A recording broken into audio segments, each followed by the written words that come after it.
मईशत की बहाली की कोशिशें तेज। वज़ीर-ए-आज़म ने एपेक्स कमेटी कायम कर दी। कमेटी बैरूनी सरमायाकारी के लिए फ्रेमवर्क तैयार करेगी। शहबाज शरीफ खुद निगरानी करेंगे।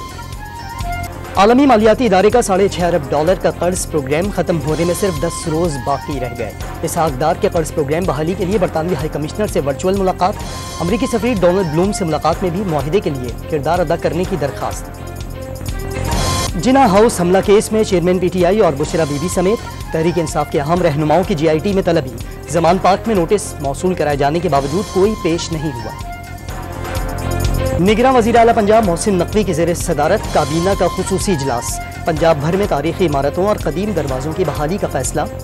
DG Lahore wall city authority को टास्क सौंप दिया गया।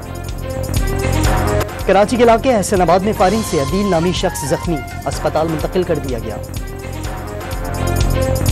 और पाकिस्तान के एहसन रमजान ने एशियन अंडर 21 स्नूकर चैंपियनशिप का टाइटल जीत लिया। फाइनल में एहसन रमजान ने ईरानी हरीफ को 2 के मुकाबले में 5 फ्रेम से शिकस्त दी।